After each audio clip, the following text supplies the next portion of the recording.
Bonjour, est-ce que tu pourrais nous dire quelle est ta fonction? Qu'est-ce que tu fais pour le moment dans un hôpital? Oui, bonjour. Donc moi je suis infirmière. J'ai été diplômée en 2018. Donc ça ne fait que 3 ans que j'exerce. Et malheureusement avec la période actuelle, j'hésite à me reconvertir. C'est bien triste parce que voilà, moi j'avais le bout en train, j'avais comme on dit l'énergie du début et je suis en train de la perdre. Je me dis qu'on bascule dans un système qui est de plus en plus dégoûtant et écœurant. Là maintenant, j'ai changé d'hôpital, mais pour des raisons privées, pour me rapprocher de mon domicile. Et actuellement, on manque cruellement de personnel. Je suis censée être écolée parce que je suis nouvelle. Et même ça, mon écolage, on ne peut pas l'assurer. Sur mes 7 jours d'écolage, là j'en ai déjà passé 2 ou 3 où je rebascule dans les soins à faire des toilettes au lieu d'être écolée sur les programmes, etc. Donc si on ne sait plus former du personnel et puis qu'on en vient à licencier le personnel qui n'est pas vacciné, est-ce qui va rester pour soigner nos proches? Ça c'est la question qu'on se pose.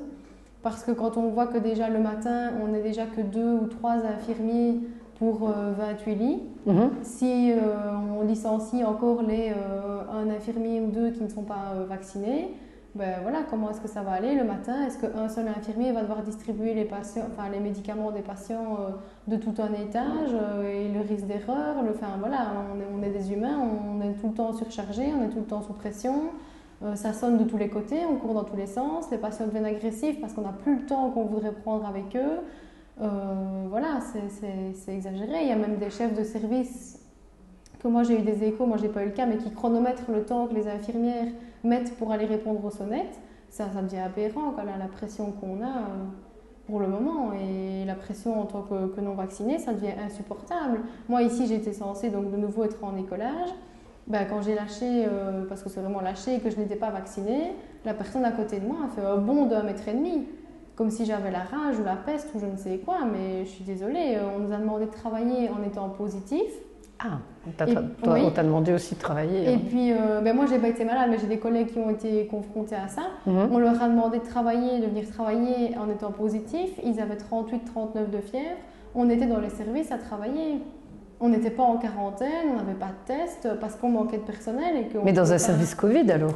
Ou pas nécessairement? Dans un service Covid, mais dans les autres aussi. Moi, dans le service où j'étais, c'était de la médecine qui est devenue de la médecine Covid, mais même dans les autres étages de chirurgie, etc., on a fait travailler les gens. Et on ne vous a pas fait des tests On devait soi-disant les faire nous-mêmes, mais sans quarantaine et on devait venir travailler. Donc, ok, ils se sont fait tester, on savait qu'ils étaient positifs, c'est bien beau, mais on leur demandait quand même de venir travailler.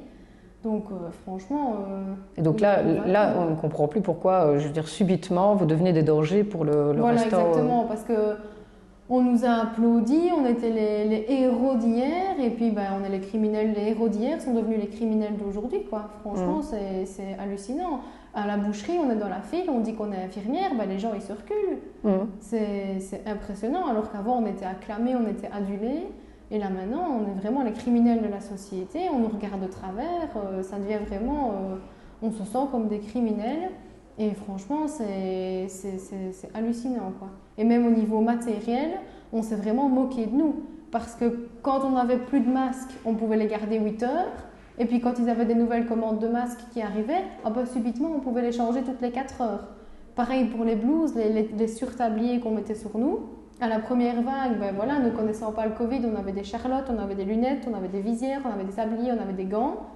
À partir du moment où il manquait du matériel, on devait enlever le tablier selon une certaine procédure, mais qu'on connaît en étant infirmière. Donc voilà, je ne dis pas que c'est pas possible, mais on devait récupérer les tabliers. Et puis quand ils avaient des nouvelles commandes qui arrivaient, alors là, on pouvait seulement les jeter, ça redevenait des tabliers à usage unique. Et donc, moi, voilà, j'avais fait la réflexion au cadre et à la direction. Quand on m'avait dit, vous pouvez les jeter, je dis, tiens, vous avez refait une nouvelle commande. Et les patients ne comprenaient pas, parce qu'au début, quand il y avait des visites, par exemple, pour des patients en fin de vie, on demandait aux familles de s'habiller. Donc, les familles s'équipaient totalement, et puis ils nous voyaient réutiliser les tabliers usagés. Ils n'ont pas compris, les gens. Ils ont quand même eu des visites en fin de vie dans votre établissement? Nous, personnellement, on a quand même gardé heureusement un côté humain. Et quand on voyait que la personne était vraiment en fin de vie, on autorisait 1 ou 2 personnes de la famille à venir. Le patient était mis en chambre seul. Et là, quand même, nous, infirmiers, à ce moment-là, on a fait front et on s'est dit qu'il fallait quand même garder un minimum d'humanité dans ce chaos-là. Et on a quand même permis aux gens de dire au revoir à leur papa, leur maman, parce qu'on trouvait qu'il y avait quand même un minimum, quoi. Donc c'est pas comme ça que tu imaginais la vie d'infirmière? Non, pas du tout. Honnêtement, quand j'ai commencé, et pourtant c'est il y a 3 ans, donc j'ose pas imaginer les infirmières qui ont 20-30 ans de carrière. J'aimais vraiment bien mon métier et mon compagnon me dit, bah voilà, ça fait 3 ans que je te connais, ça fait 3 ans que tu te plains de ton métier. Mais je dis non, j'adore mon métier, mais c'est les conditions de travail qui deviennent vraiment pénibles. Vraiment. Et puis pour en revenir au vaccin, ben, pendant nos années d'études, on nous bassine avec le consentement libre et éclairé du patient. À partir du moment où on est assis de l'autre côté de la seringue, on devient le patient. Et je suis désolée, pour pouvoir poser un consentement libre et éclairé, il faut qu'on soit informé des risques auxquels on s'expose. Et là, on ne sait pas les risques auxquels on s'expose. Personne n'a pu prouver l'innocuité du vaccin. Personne ne peut nous dire quels effets concrètement est-ce qu'on peut avoir à long terme sur notre santé. Et on voudrait nous obliger à nous vacciner. Maintenant qu'il y a les vaccins comme ça qui circulent beaucoup plus, puisqu'on parle quand même de 70% au moins de Belges qui sont vaccinés, est-ce qu'on remarque qu'il y a une différence au niveau des patients qui sont en réanimation? Est-ce que c'est les mêmes âges? Est-ce que c'est les mêmes personnes du début et à l'heure actuelle? Donc est-ce que ce sont toujours des personnes dans le même style ou est-ce qu'on a changé de personnes? Est-ce qu'il y a des plus jeunes? Est-ce qu'il y a des moins jeunes? Voir un peu... Ben, moi personnellement j'ai été scandalisée parce qu'on disait que voilà, le vaccin permettait d'éviter des formes graves.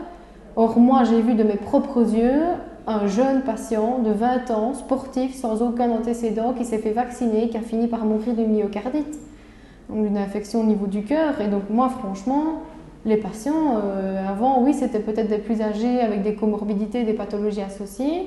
Mais là, maintenant, et encore, j'ai encore eu écho hier, une jeune fille de 16 ans qui finit par attraper une forme grave du Covid, qui était vaccinée. Vaccinée. Est-ce que c'est, ben voilà, la faute n'a pas de chance, elle a eu une forme grave de Covid, ou est-ce que c'est le vaccin qui lui a donné de nouveau une infection au niveau du cœur? Donc à partir du moment où on voit que les patients sont de plus en plus jeunes, qui sont doublement vaccinés et qui développent des formes d'infection cardiaque, je suis désolée, il y a des questions à se poser, quoi.